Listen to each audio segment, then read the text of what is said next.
Sorry, we had some mic problems there. Welcome aboard. This is David Krayden welcoming you to Stand on Guard. It's Saturday, 16th of August. Beautiful day here in the Ottawa area. And stand by. We've got some interesting news to report out of Hamilton and the world. The Prime Minister lied and his minions continue to lie.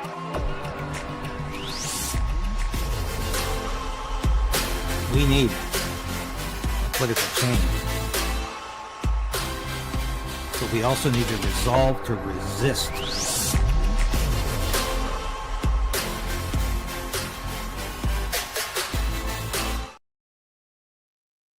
You may all recall the former leader of the Ontario NDP, Andrea Horwath, who is now the mayor of Hamilton. Hamilton, all of these bad things come from Hamilton, many cases. Sheila Copps came from Hamilton. But of course, a local group just wanted to make a statement here. And, I find this absolutely incredible. This is the billboard in question. And of course, what is it asking? Well, I'm sorry if you can't see this any better than I can.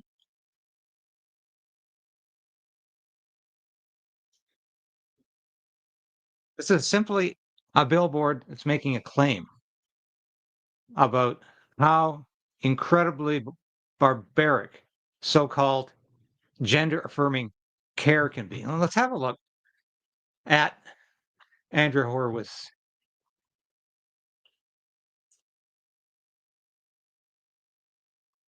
Excuse me, I'm having some mouse problems there. There we go.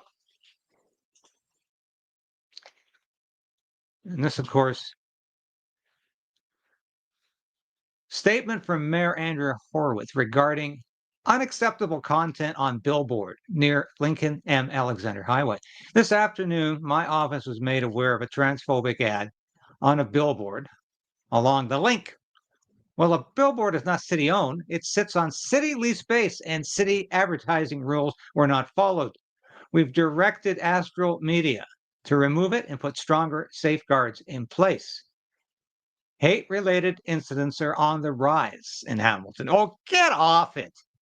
And no, she didn't say that, I did. In 2024, members of the 2S LGBTQ, is that 1A or IA plus, who God knows anymore, community were among the most frequently targeted. Nonsense. But we are also a community that will not stand by when confronted by hate. I certainly will not.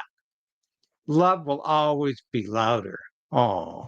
And of course, she's got a lot of pushback on that from people saying this is BS. Can you tell? I've got one question for Andrea Horwath. Can you tell me, Andrea, Mayor, what is so loving about mutilating young children? Can you tell me that? What is so loving about that? And I'm sorry, I can't see. I'm going to revisit that later and tell you exactly what it says, because that's a terrible shot of it. But I will revisit that and tell you exactly what that sign says and why it's hateful. I don't know, because there's no such thing as gender affirming care when it relates to mutilating children. It's barbaric. I think we all know that. Here's some other notables in the news here. I love this. If this is on your cop cars, this is, of course, is the latest pride flag. It just keeps getting more garish and outlandish every day. Crime is going up if this is on your cop cars. If it's flying over your city hall, overdoses are at a record high. If it's in your hospital ER, wait time is at least 8 hours. Just something I've noticed. Tristan Hopper, who of course writes for the National Post, I had him on my show a couple of months back. So true. I mean, this flag should be called the identity politics flag. That's all it is. Look how they marginalize people. This is all it's about. It's a marginalization flag. Instead of everybody being equal under the law. Increasingly, we are seeing the pride flag raised everywhere, like it's a national emblem. Now, I ask you, Now, I ask you this in all seriousness, and I discussed this yesterday with my guest, Matt Alexander, who, of course, was an Ontario teacher, fired for being the father of Josh Alexander, a student who opposed boys using girls' bathrooms at his high school. He was kicked out of school, told not to come back for taking a stand on that. Matt was fired for being the father of Matt Alexander and for being suspected of being transphobic. And his wife was fired from her teaching position for refusing to participate or promote gay pride events during so-called June Pride Month. Absolute nonsense. But my question to Matt yesterday, and he could see this happening, churches will one day be forced to fly the pride flag or be denied tax-exempt status. These will be like Soviet-style churches that essentially sell their souls to the state, or to sell the souls of their parishioners or their congregations to the state so they can continue to get money or continue to get tax-exempt status or continue to collect, I suppose, from their congregation. Do you think that's not going to happen? Of course it will. We'll have Soviet-style churches in Canada within the next 5 years, I predict, unless we push back harder and stronger and faster than we are right now, because it's happening before our eyes. The pride flag has become another national flag. It's flown from from Parliament, the office of the Prime Minister. There's a flag dedicating ceremony every year in front of Parliament Hill. Schools across the nation are forced to fly it, or else. This is why Leave Our Kids Alone, the campaign that I support, led by Camille El-Sheikh, says, hands off our kids. Stop forcing our kids. And they have, of course, been instrumental in getting some of these pride-raising ceremonies stopped at public schools. And that's what we need to do. And the million-person march is on again next month here in Ottawa. Be there. I'm going to start promoting that event. It's going to be a day of unity for people of all faiths to say, leave my children alone. And we're going to be reminding Pierre Poilievre that he once said his government would be a government that says, I'm not going to interfere in your lives. Mind your own business government. Remember him saying that? Yeah, he said it again recently. He needs to say it every day, because that's why people are going to get off their seats, go out their front doors and vote conservative. If Pierre Poilievre starts to talk like a principled conservative who believes the government should be limited in its growth and in its powers, and that individuals matter. We have freedom of religion, freedom of speech, freedom of assembly. That's what makes a country great. This is my friend Arupa Subrayama, one wonderful writer. Love her posts on X. She's saying, the city of Mississauga put out a notice that they raised the flag of India. Now, I think Rupa is a Canadian, is an Indo-Canadian, and so this is more powerful coming from Rupa. And she's saying, why? I can't think of a single city in India that raises a foreign flag on their national day. Do you think? I don't know. Do you think a city in India would raise the Canadian flag on July 1st? Why? Any more than they'd raise the Union Jack anymore. No, it's absolute crap. That's where this country has gone. And to me, it's incredible. This from Andy Lee, my good friend Andy Lee, who was a big supporter of the convoy. Here she is saying, here's your pride dollars at work. You say you didn't know you had pride dollars working anywhere? Yes, the federal government is seizing your money, seizing your taxes, and spending it on these pride projects, not for profit organization or charity. Agreement generating 2S LGBTQI plus inclusion in the Canadian electricity sector. Now that's a very important objective, isn't it? Agreement number, yeah, from January 6, 2025 to March 31st, 2027. Yes, through this 27-month project, Pride at Work Canada will address the needs and barriers to, yes, I'm not going to say it again, this identity group in the electricity sector. Incredible. Now, I want to get to the next segment of the show here. And I've already had some comments. I really find this a little, shall we say, strange.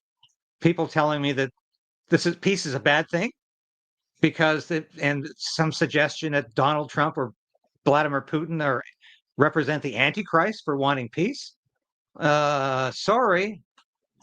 Peace is always a good thing. I know we're never going to have lasting peace until the Prince of Peace returns. Yeah, I know that. I've read the Bible. I know that. But there's nothing wrong with stopping the wars right now that are killing literally millions of people. We should be supporting this. Not saying, oh, that's the Antichrist if we stop wars. No, it's not. It's common sense. And it's depriving the military industrial establishment of tens of billions of dollars. That's what this is all about. So I want to show a couple of clips here from the Alaska summit, and I've got to toot my own horn for a second here. I wrote this for Human Events on Thursday. This is my column in Human Events. Now, the last time I talked about Donald Trump as the peace president, I said this is a great opportunity for him to solve the situation in the Middle East and not bomb Iran. And of course, the next day, what did he do? He bombed Iran. So I looked like I had some egg on my face. This time, I think I'm right. I said David Krayden, Anchorage Accords would be a triumph of peace for Trump. And I think he's on the right track. Just getting people together talking is good news. Just having Donald Trump and Vladimir Putin in the same room talking about peace is a good thing, because during 4 years of Joe Biden didn't even talk to Vladimir Putin on the phone, let alone have a summit in Alaska. And of course, Vladimir Putin invites Donald Trump to continue the talks next time in Moscow. When's the last time that happened? I don't even think Ronald Reagan traveled to Moscow in his negotiations with Mikhail Gorbachev, who was General Secretary of the Communist Party during those years and the leader of the Soviet Union. The last president to travel to Moscow was Richard Milhous Nixon, when he engineered détente between America, the United States, and the Soviet Union. That was the last U.S. president to go there. So this is incredible. I want to show this here. So this is really a feel-out meeting, a little bit. And President Putin invited me to get involved. He wants to get involved. I believe he wants to get it over with. Now, I've said that a few times, and I've been disappointed, because I'd have like a great call with him, and then missiles would be lobbed into Kiev or some other place, and you'd have 60 people laying on a road dying. I said, that's cold, but it's a violent war. 5,000 to 7,000 people a week are dying. And you know, there's nobody from here. They're all Russian and Ukrainian people, and some people from the cities, much smaller number, but still, those missiles do damage and they kill a lot of people, but mostly soldiers. And they're young soldiers, although in the case of Ukraine, they're getting much older. They're drafting 60-year-olds now. It's a terrible thing to witness, and I think I have an obligation. Look, this is Joe Biden's war. This is not my war.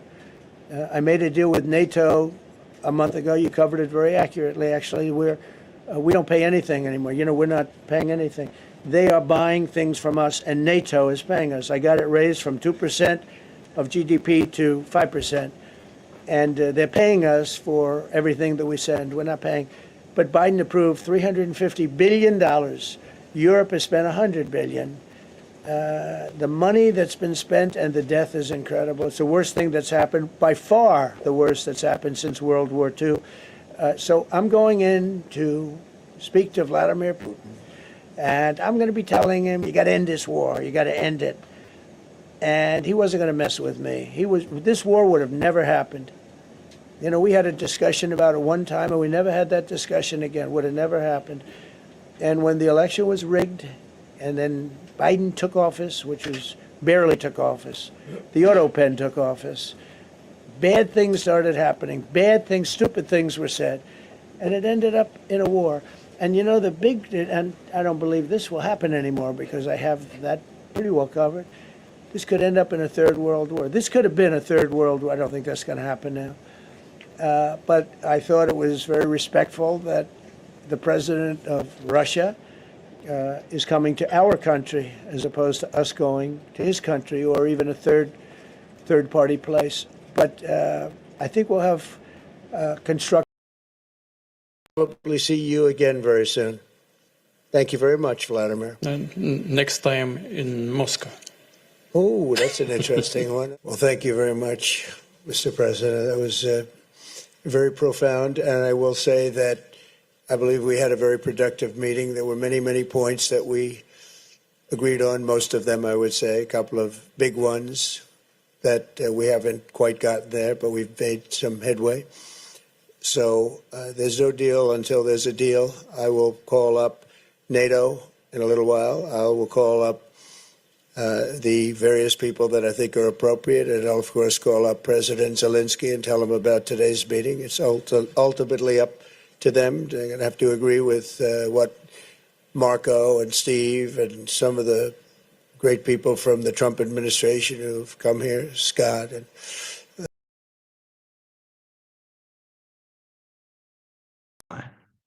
Here, I want to interject here and say that if you read the mainstream media, this was a huge failure. Just incredible. Cliff, thank you very much. But we have some of our really great leaders. They've been doing a phenomenal job. We also have some tremendous Russian business representatives here. And I think, you know, everybody wants to deal with us. We've become the hottest country anywhere in the world in a very short period of time. And we look forward to that. We look forward to dealing. We're going to try and get this over with. We really made some great progress today. I've always had a fantastic relationship with President Putin, with Vladimir.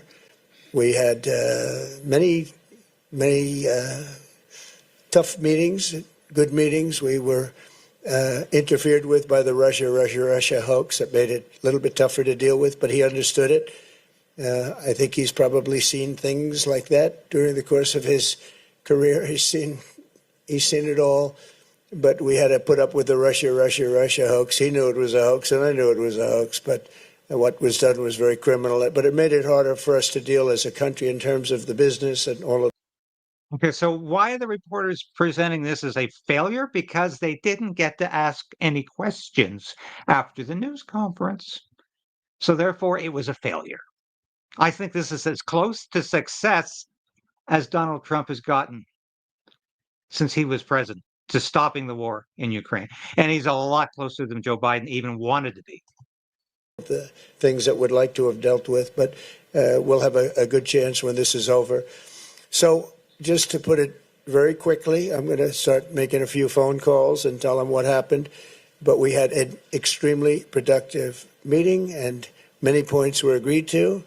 There are just a very few that are left. Some are not that significant. One is probably the most significant, but we have a very good chance of getting there. We didn't get there, but we have a very good chance of getting there. I would like to thank President Putin and his entire team, whose faces, who I know in many cases, other than that, whose faces I get to see all the time in the newspapers. You're almost as famous as the boss, but especially this one right over here. But we had some good meetings over the years, right? Good, productive meetings over the years, and we hope to have that in the future. But let's do the most productive one right now. We're going to stop really 5, 6, 7,000, thousands of people a week from being killed, and President Putin wants to see that as much as I do. So, again, Mr. President, I'd like to thank you very much, and we'll speak to you very soon and probably see you again very soon. Thank you very much, Vladimir. And next time in Moscow.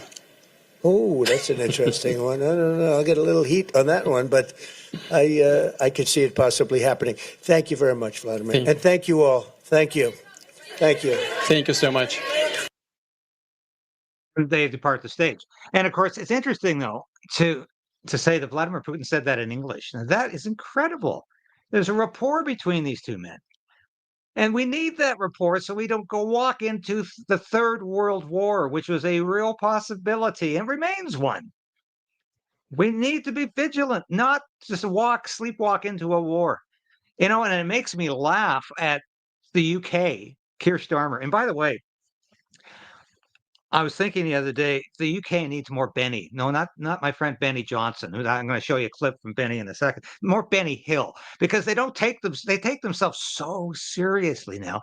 British people used to know how to laugh at themselves. They used to take life not quite so seriously. British comedy is legendary. Faulty Towers, yeah, Benny Hill. I'm thinking hello, hello. All of these on the buses, all of these shows over the years that were really funny, and Brits don't know how to be funny anymore. They don't have to laugh at themselves. All they know is how to lock people up, throw them in jail for what they write on social media. Thousands of people have been jailed in the UK for social media posts. It's absolutely insane. This is the home of the Magna Carta. This is a country that invented free speech. It's now become one of the most authoritarian countries in the world under Keir Starmer, who wants to have a war with Russia. And Donald Trump is pushing back and saying, are you crazy? The UK couldn't fight Poland. The UK is incapable of even defending itself. Now, it doesn't own its own nuclear weapons. And I encourage you, if you ever watch Mark Felton, he's a great historian on YouTube. He's done a lot of shows. I don't mind plugging Mark because he does wonderful work. He picks up subject matter that nobody else has touched. He finds documents that nobody else has unearthed, and he does a lot of great historical pieces on this. One of the things he did recently was to demonstrate that the UK doesn't even own its own nuclear weapons. They lease them, rent them from the United States. And when they need anything fixed, they have to literally send them back to the United States. The UK has more horses than tanks in their army. The UK has more admirals than battleships. The Royal Navy used to be the biggest navy in the world, the biggest navy of all time, actually. In 1914, the largest navy in history, larger than the US Navy is today. It's now a shell. It's been hollowed out after years of cutbacks and indifference from conservative and Labour governments. This is not the Great Britain of Margaret Thatcher or even Winston Churchill. And if the Brits won another war, what did the last two do for them? The First World War destroyed the British Empire and set the country into a state of almost permanent financial woe. The Second World War permanently bankrupted Great Britain and made them dependent on the United States for the next 7 decades. That's what wars have done for Great Britain. The only country that really profited from the Second World War, if you don't look at Russian or Soviet expansionism, because the Soviet Union suffered greatly from that war. Yes, they grabbed a lot of land after it, but they suffered greatly with tens of millions of casualties, fatalities.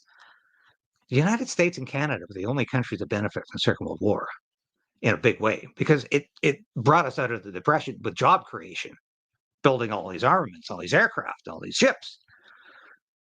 And of course, we were untouched by the bombing. Certainly not the case for all of occupied Europe or Great Britain or the Soviet Union. They all suffered greatly from that war. So if Great Britain thinks this is a way, or France, President Emmanuel Macron, if he thinks this is a way to make people forget what they've done to their economies, to make people forget what net zero has done to these countries, just start a war.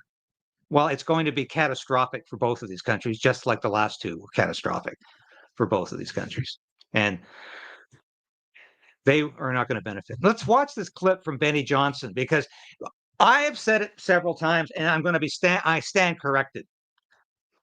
I have said several times Donald Trump was greatly exaggerating, or perhaps even spinning a fib when he claimed the Russia-Ukraine war would never have happened if he was president. And I said, I don't think that's true. I'm wrong.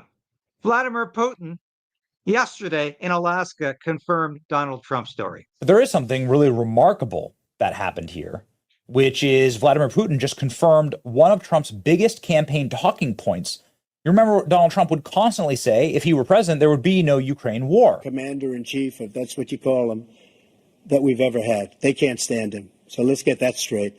And they like me more than just about any of them. And that's based on every single bit of information. As far as Russia and Ukraine, if we had a real president, the president that knew, that was respected by Putin, he would have never invaded Ukraine. So Donald Trump says this, libs make fun of Trump for saying this, and then Putin comes out and says this. Remind you that in 2022, during the last contact with the previous administration, I tried to convince my previous American colleague that it should not, Joe Biden. the situation should not be brought to the point of no return when it would come to hostilities. And I said it quite directly back then that it's a big mistake. Today, when President Trump is saying that if he was the president back then, there will be no war. And I'm quite sure that it would indeed be so. I can confirm that. I think that overall, me and President Trump have built a very good, business-like and trustworthy contact. And I have every reason to believe that moving down this path, we can come, and the sooner the better. So Putin confirms that there would have been no war if Donald Trump had been in office.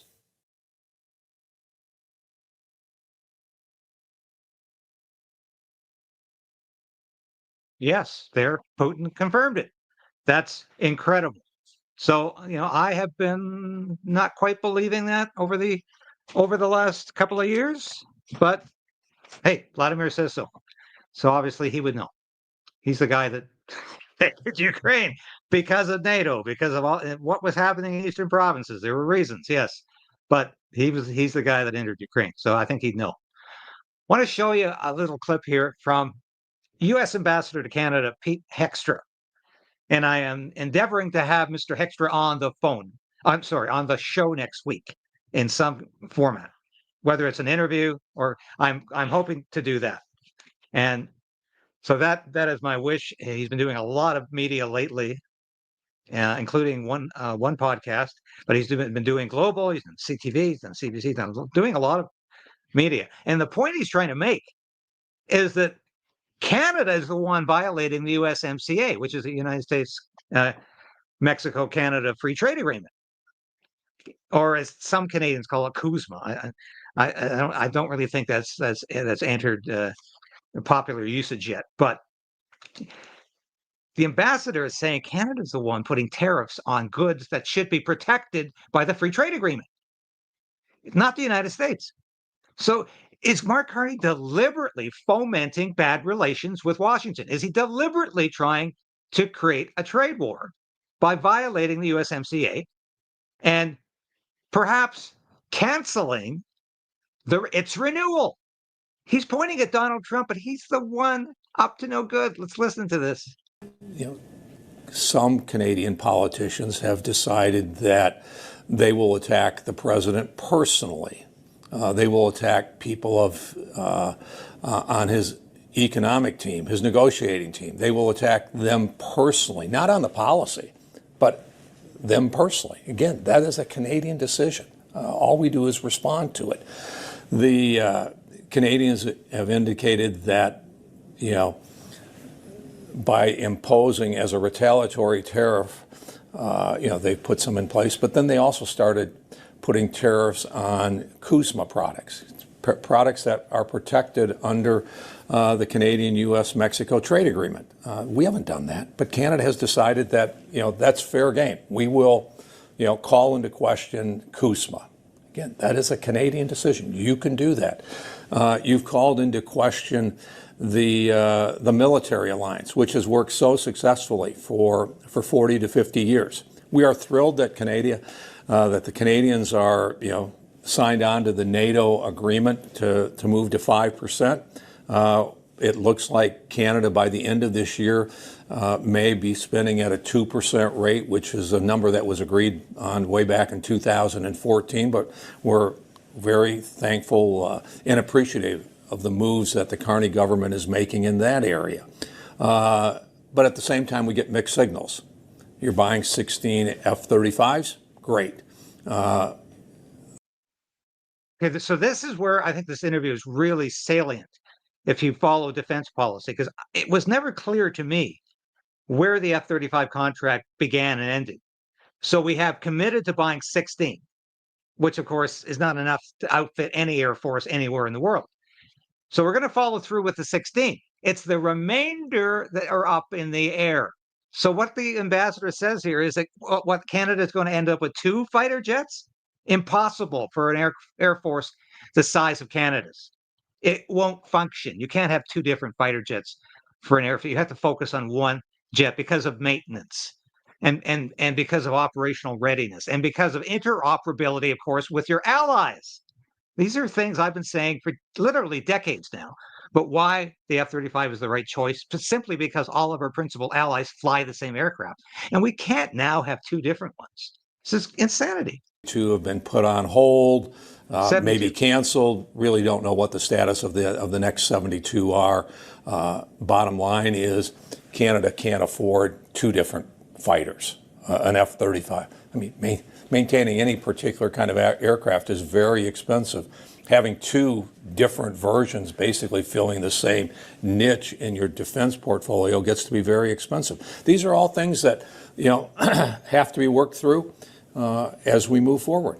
So lots to unpack there. Let's start with CUSMA, though. Yeah. When the tariffs first came in, Donald Trump had no exemption for free trade goods. That changed a couple of days after, in particular thanks to market reaction.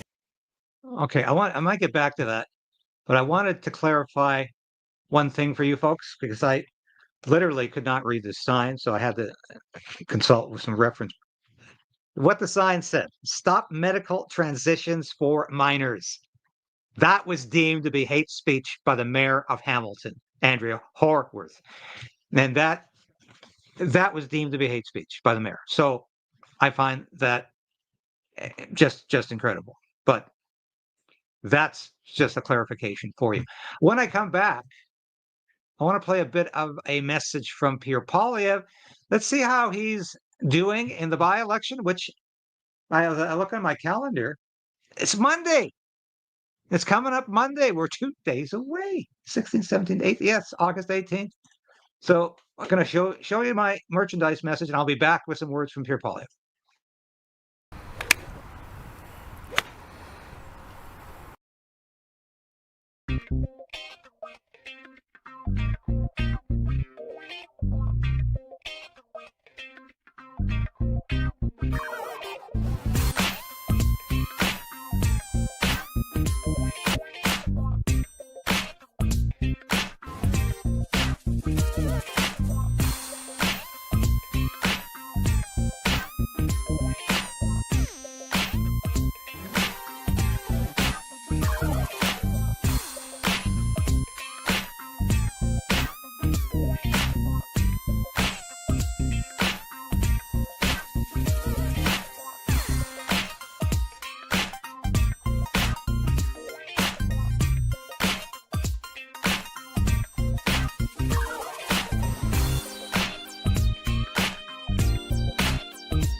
Yes, some great merchandise. I think some of the best merchandise out there on podcasts. Unfortunately, you can't buy a shirt like this. This is my favorite Hawaiian shirt, but I should love to wear this. But here's Pierre Poilievre doing a little speech from the field. And it's still okay to walk in the woods in Alberta. Alberta would be the last place on Earth that would ban hiking in the woods and try to correlate it to wildfires. But here's Pierre Poilievre. The by-election, folks, is Monday. Now, of course, I broadcast 10 o'clock in the morning. We're not going to have a clue in who's won for sure until later in the day. I'm going to do an evening broadcast on Monday as well, because I think this is a very important moment in history. Of course, I think Pierre Poilievre will win this race, and I want Pierre Poilievre to win this race. I think he's best in the House of Commons. And as I've said repeatedly, no, I don't always agree with Pierre Poilievre. I think he should be taking a tougher stand on equalization. He should be promising to reverse equalization. I think he should be taking a tougher stance on net zero policies. I think he should be taking a tougher stance on mass migration. But he's the best we have right now in the front benches of the opposition. And there's nobody in the Conservative Party who could realistically, in terms of being there long enough to get the support they need to be party leader. There's nobody reasonably capable of taking over from Pierre Poilievre. Pierre Poilievre is the guy. And I think generally he does a pretty good job. And here he is in his I say future constituency of Battle River Crowfoot. Well, we can start with the good news. It's been a great crop in Provost, Alberta, and right across much of the prairies. The bad news, unfortunately, is that the Chinese government has hit us with another round of tariffs, this time 75% on Canadian canola seed. That's on top of the 100 to Beijing, and to Chinese seems to be thinking that it can walk all over the. Okay, I want to say this. Why does that not get Mark Carney upset? 75% tariff on canola. That is a cash crop for most farmers in Western Canada. They can always rely on canola. I've had farmers on this show talking about this. Why is Mark Carney not upset about a 75% tariff to one of their major markets, China? Do you think Mark Carney gives a damn about Canadian farmers, especially those living in Alberta? No. Does he care about China? Yes, and he won't stand up to China. That is a fact. Under the weak leadership of this Liberal government. To add insult to injury, Mark Carney seems determined to go ahead giving a taxpayer-funded $1 billion loan to Beijing and to Chinese shipmakers to make ferries for British Columbia. That's right, the Canadian government is backing a $1 billion loan that will go to the construction of ferries for British Columbia that are made in China. So imagine the lesson that this sends to the government in Beijing, that if they attack our farmers, they get $1 billion of credit from our government. But, you know, it stacks up yet another loss that we're facing that is painful for our workers, our farmers, our businesses, since Carney was elected on the promise, by the way, that he would be a master negotiator that would negotiate wins for Canada. He said he could handle Donald Trump. Remember that one? Well, what's been the result since? One, Carney's missed 2 of his promised deadlines to get a deal with the Americans. Under that period of time, the president has actually doubled tariffs on Canada while the prime minister continues to back down, making concession after concession on digital services tax, on counter tariffs, getting absolutely nothing in return. Sounds like elbows down to me. The Americans, meanwhile, are signing trade deals with Japan and Europe. They've given extensions to China and Mexico, no such extension to Canada. And speaking of other markets, well, what's happening around the world? Liberal ministers went down to Mexico, groveling for a bilateral deal. The Mexicans sent them packing. Prime Minister went and did some photo ops in Europe. But while President Trump has signed a deal with the Europeans to sell $750 billion of American energy to the European Union, the EU has promised to buy exactly 0 Canadian dollars worth of Canadian energy from our oil and gas, which is actually could be even more competitive if we had a government that would be opening up markets and allowing pipelines to get it there. In other words, Carney is losing, and the more he loses abroad, the more Canadian farmers, workers, and businesses pay here at home. But it doesn't have to be this way. Conservatives are going back to Parliament in the fall, and we're going to be fighting to put Canada first. We've got a real plan to do it. First of all, we want to cancel the $1 billion loan for the Chinese-made vessels. Let's focus on building those types of things here in Canada so we can be strong, self-reliant, and sovereign. Speaking of sovereign, we also want to pass a Canadian Sovereignty Act, which will unleash our economic independence by taking advantage of our incredible resources. That's the best thing Poilievre has come up with in years. Canadian Sovereignty Act. Why did that not come up during the federal election? I ask you. But that I've heard so many other people tell me that. Poilievre's talking like the old Poilievre again. That's good. And the Canadian Sovereignty Act is what he should have been talking about throughout the whole federal election. Mark Carney has failed Canada in a huge way. And this is the master, as Poilievre said, the master negotiator, the guy who could handle Donald Trump, the international banker. This is a guy who can't say no to China. He's in bed with China constantly. He said nothing about this tariff. Well, disagreeable, maybe. He can't negotiate with Donald Trump. Donald Trump walks all over him. He has failed to negotiate at all through this tariff crisis. He's giving $1 billion to China for ferries that could be built in BC. This is insanity. And he has utterly failed as a prime minister, yet there is still enough confused Canadians who think he's doing a great job, thank you very much, because he just doesn't look like Justin Trudeau. He doesn't wear silly socks or indulge in childish harangues. And so Canadians think, well, he must be better than Justin. Actually, he's worse because he's smarter.